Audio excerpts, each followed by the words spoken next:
Well, this area here, Rachel, was a very, very wet, swampy type area. It wasn't really going saline. It was just a piece of land that I'd looked very untidy. And I've got a creek system that runs right through here. There was nothing in this area through here. The two creeks have I've fenced off, and the trees have gone really well through there. So I just wanted to join this up with the whole system, and we put a mixed bag of trees in here, all the bottle brushes, melaleucas, various gum trees and things, and it's gone really well. Very, very happy with the overall project. Ian, the fellow who put all the trees in for me with this mounding, it's been a great thing, especially in this wet area. We had a few losses, but in general I would say we probably had I would say 70 to 80% take. We filled in a few gaps after that, but for such a wet area, and it was a very wet season when we planted these, I think we had a great take. So overall, Rachel, it's been a great project. The funding was a great help. It would have been one of those projects that was always going to happen, but having the funding made it happen a lot quicker. It was a great help. Incredible, the bird life that's come back to this area.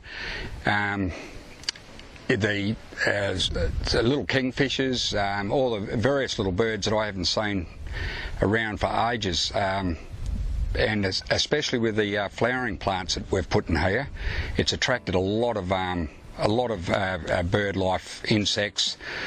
I suppose, it's just compounded. It's been great. The whole system, actually, the ecosystem's been brilliant.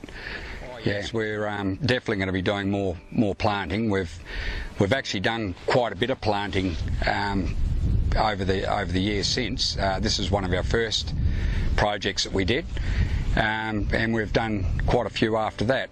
But it's just been great. Yeah.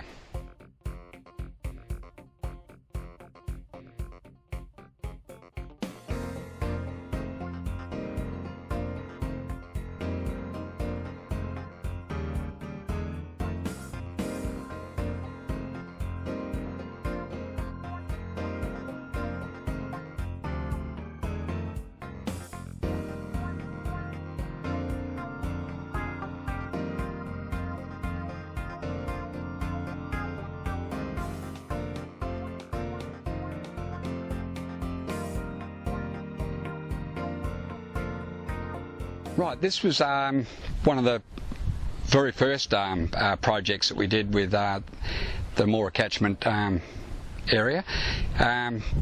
It was a saltbush. We could only actually plant saltbush on this particular area at the time, but it worked out quite well because it's such a very waterlogged area. It wasn't going salty, but it was just an area, just a floodway between the two pieces. So it looked very untidy, just a swampy piece of country. And as you can see now, the salt bushes has changed the whole lay of the land. It's beautiful. I haven't got the shape that I used to have. I used to run a lot of sheep, mainly rams actually. There used to be a ram paddock here, and they did extremely well on the salt bush. But probably it was more just to make the whole site look a lot better, which it's done at the end of the day. It's definitely dried the area out, because this used to seep all, even during the summer, was just a very swampy area. It probably down the track would have turned salty, because it certainly was. There were signs of scorching happening in little areas on it. The salt bush has definitely dried it right out. It's been great, and it actually works in with cropping on each side, because it doesn't take much moisture through the fence out of the cropping either. So it seems to have worked in harmony, I suppose you could say, with the cropping. So no, it's been great. Once again, we got Ian in. We applied for the to put it in. Rachel from Moora, who's in charge of the whole project, organised Ian to come in. Once again, it was a mounded project. As you can see, it was all done on mounds. We had a great take, hardly any losses at all. In fact, we were really shocked at how well it did. But yeah, so once again, Ian, he did a terrific job. Highly recommended. Yes, it certainly was. The fencing was part of the whole project. Once again, to keep shape out, especially while it was younger, and then that way we can also control. You can bomb it with shape, and then leave it locked up then for whatever time it takes to regenerate again. But certainly fencing is a huge part of the whole projects. At the end of the day, you've got control of what stock goes in and what stock stays out, really, and it's yeah, you couldn't really do it without the fencing.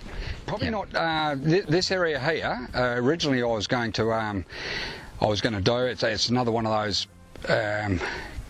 Yeah, you put it in the budget each year and it didn't happen. Other things used to come up.